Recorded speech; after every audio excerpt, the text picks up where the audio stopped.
There is a reason the Iraqi dinar conversation is getting louder again in 2026. And this time, the story is not simply about another social media rumor, another supposed secret rate, or another unverified claim about a sudden overnight revaluation. The bigger story is happening underneath the surface. Iraq is dealing with major questions about its banking system, currency structure, cash economy, foreign exchange management, and the long-term purchasing power of the dinar. And when you put all of these developments together, one thing becomes clear. The Iraqi dinar story is becoming increasingly structural. That does not mean an overnight RV has been officially announced. It does not mean that a specific rate such as $3, $4, $5, or $10 has been confirmed. And it certainly does not mean that every rumor circulating online should be believed. But it does mean that some of the developments surrounding Iraq's monetary system deserve much more attention than they are receiving. So today, we're going to break down the biggest structural signals surrounding the Iraqi dinar in 2026, what has actually changed, what has not changed, and why the latest discussion about currency reform could become one of the most important developments for IQD watchers. Let's start with the biggest signal of all. Iraq is once again talking seriously about changing the structure of its currency. Recent reporting in August 2026 says Iraqi officials are considering a long-standing proposal to delete zeros from the dinar. The proposal has existed for years, but it has repeatedly been delayed because of political instability, economic challenges, and the complexity of changing the currency system. And this is where viewers need to be extremely careful. Deleting zeros is not automatically the same thing as a currency revaluation. These two concepts are often mixed together online. A redenomination can change the numerical expression of a currency without magically creating new purchasing power.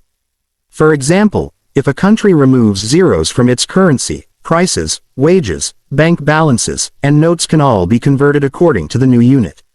That is very different from simply announcing that a currency suddenly becomes worth several times more against the US dollar. So why is the discussion important?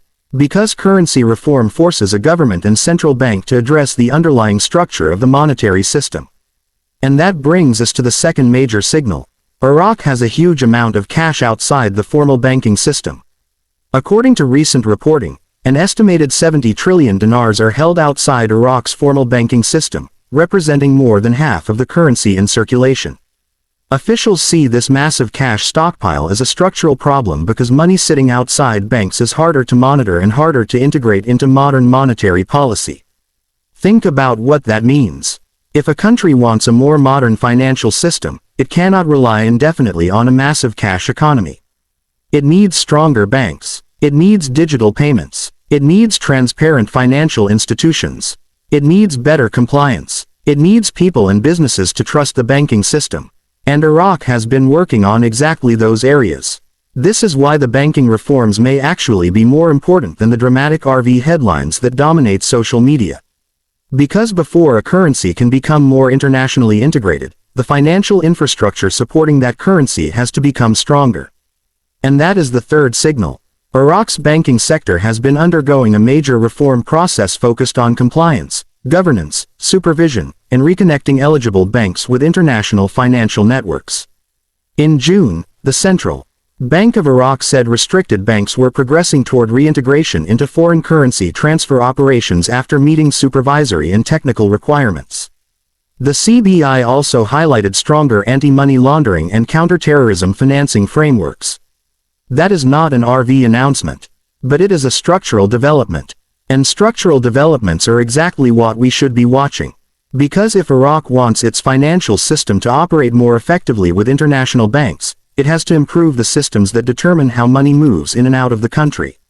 That includes compliance. That includes transparency. That includes correspondent banking relationships. And that includes confidence in Iraqi financial institutions.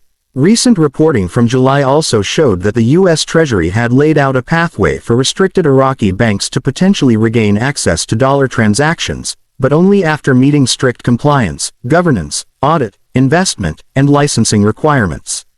That is a very important distinction. The story is not, Iraq is secretly preparing a giant RV. The more defensible interpretation is, Iraq is trying to rebuild the financial infrastructure required for a stronger and more internationally connected banking system.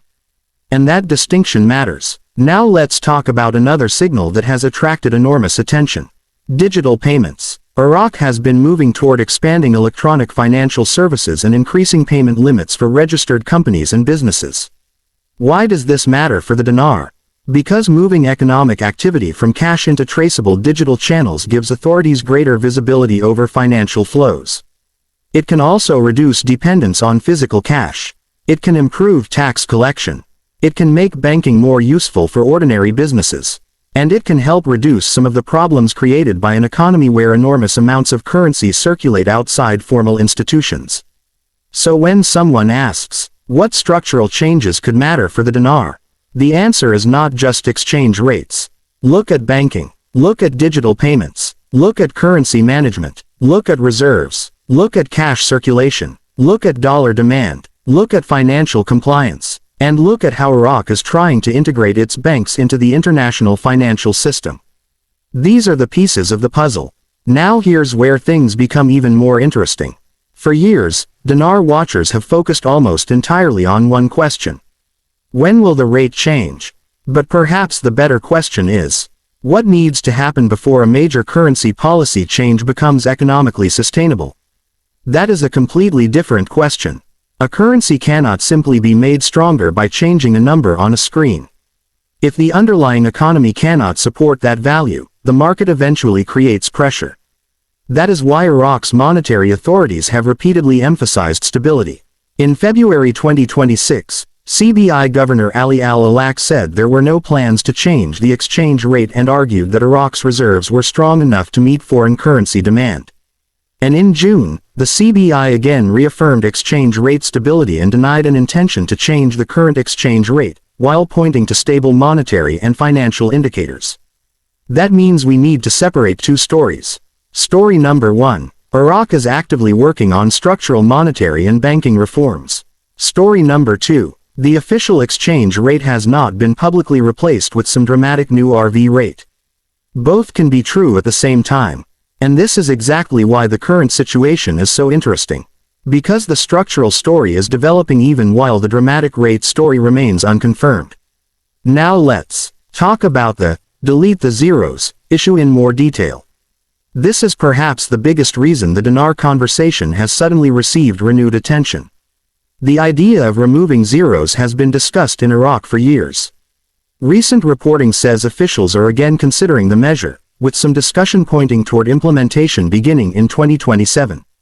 If that actually moves forward, it would be a major monetary operation. New notes could potentially be introduced. Old notes could eventually be withdrawn. Prices and accounting systems would have to be converted. Banks would have to adapt. Businesses would have to adapt. Citizens would have to exchange or redeposit currency. And perhaps most importantly, a huge amount of cash currently outside the banking system could be pulled into the formal financial system. That is one reason officials see currency reform as more than a cosmetic change. But again, we must emphasize, deleting zeros is not the same as giving the dinar a new international exchange rate. A redenomination can simplify the unit of account. A revaluation changes the exchange value. Those are different economic events. And until the Central Bank of Iraq or another competent authority officially announces a new exchange rate regime, online claims about specific RV rates remain speculation. Now let's look at another structural issue. Iraq's dependence on oil. Iraq's federal budget depends heavily on oil revenues, and recent reporting has highlighted how vulnerable government finances are to disruptions in oil exports and prices. This matters because the strength of the dinar is connected to the broader economic environment. If oil revenues are strong, Iraq has more foreign currency earnings. If oil revenues fall sharply, pressure increases. That makes economic diversification extremely important. And this is another area where the structural story becomes more interesting than the viral headlines. A stronger currency does not exist in isolation. It depends on fiscal discipline. It depends on reserves. It depends on trade. It depends on confidence. It depends on banking. And it depends on whether the government can manage its spending without creating excessive monetary pressure. So if you are watching Iraq in 2026, don't just watch for the phrase, RV. Watch for evidence that the entire financial ecosystem is becoming more organized. Watch what happens with banking reform. Watch what happens with international correspondent banking. Watch electronic payments. Watch foreign exchange controls. Watch cash deposits. Watch the currency reform debate. Watch the official CBI exchange rate announcements. And watch government statements about the future monetary framework. Those are the real signals. Now here's something else that viewers should remember. The internet loves precise numbers. Someone says, the rate will be $3. Another person says, $4.90 is coming. Someone else says, $6.10 has been approved. And then another video claims, $10 is already loaded into the system. These claims are powerful because precise numbers create the impression of certainty. But precision is not proof. A number appearing on a screenshot does not make it official. A social media post does not replace a central bank announcement. A supposed bank memo does not automatically represent government policy. And a rumor repeated thousands of times does not become evidence simply because it goes viral. In fact, the CBI has already had to address false or forged documents related to exchange rate rumors in 2026. That should tell every IQD watcher something important. The information environment around the dinar is full of noise. And when there is noise, evidence becomes even more valuable. So what would constitute real evidence of a major currency change? First, an official statement from the Central Bank of Iraq. Second, an official government or legal document establishing the new policy. Third, published exchange rate information showing the change. Fourth, implementation instructions for banks and financial institutions. And fifth, confirmation that the new system is actually operational. Until those things happen, we should be careful about treating predictions as facts. Now let's return to the biggest structural signal. The fact that Iraq is discussing currency reform again. That matters. The fact that officials are dealing with the enormous amount of cash outside the banking system matters. The fact that banking reforms are being pushed forward matters. The fact that electronic payments are expanding matters. The fact that international financial integration remains a priority matters. And the fact that the discussion is increasingly about the architecture of the monetary system, rather than simply the daily exchange rate, matters. Put all of these together and you get a very different picture. You don't get proof of an imminent overnight RV, but you do get evidence of a country trying to modernize its monetary and financial infrastructure. And that is potentially much more important over the long term, because major currency transformations rarely begin with the final headline. They begin with years of preparation. Banking reforms, legal reforms, payment system reforms, reserve management, currency management, financial transparency, and institutional restructuring. Then, if policymakers eventually decide that a change in currency structure or exchange rate policy is appropriate, they have a stronger foundation on which to implement it. That is why the phrase, structural signals, is so important. We are not looking for one magical announcement. We're watching the entire system. And right now, the system is moving. But we also need to understand the direction.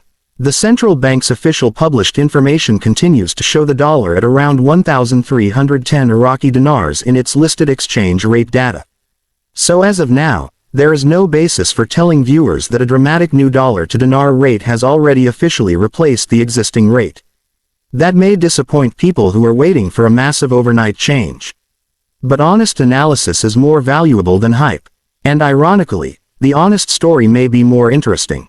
Because Iraq appears to be confronting some of the deepest structural weaknesses that have limited the effectiveness of its financial system.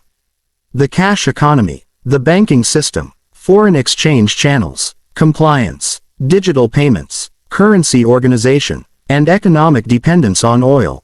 Those are not small issues. They are the foundation of the monetary system. And if Iraq successfully addresses them, the long-term environment for the dinar could look very different from what it looks like today.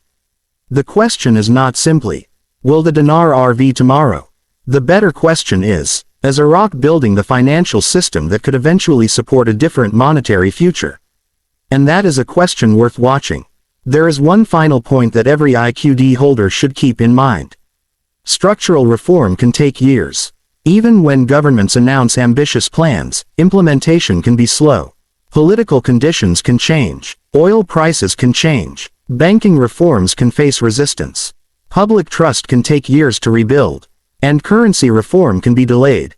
So don't confuse a reform announcement with a completed reform. Don't confuse a proposal with legislation. Don't confuse legislation with implementation. And don't confuse implementation with a new exchange rate. Each stage has to be verified independently. That's the difference between following the Iraqi dinar story responsibly and simply following rumors.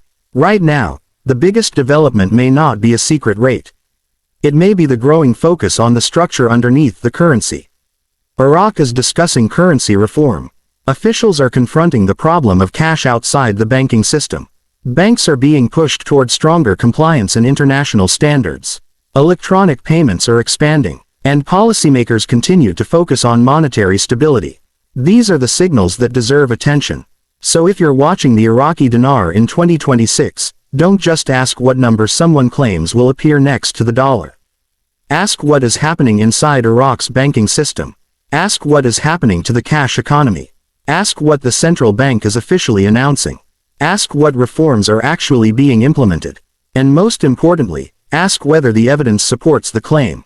Because when it comes to the Iraqi dinar, the difference between a rumor and a real monetary development could be enormous. The biggest signals may indeed be getting harder to ignore. But the strongest signal of all will still be official confirmation. Until that happens, stay informed, stay skeptical, and separate the structural developments from the speculation. Because the dinar story is changing. The question is not whether every viral RV prediction will come true.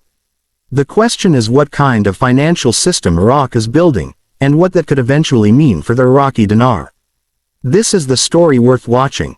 And if there is a confirmed change in Iraq's exchange rate policy, currency structure, or official monetary framework, that will be the moment when speculation ends and the real story begins. For now, watch the reforms. Watch the banks. Watch the central bank. Watch the currency data. And watch the evidence. Because in the Iraqi dinar story, evidence matters more than excitement.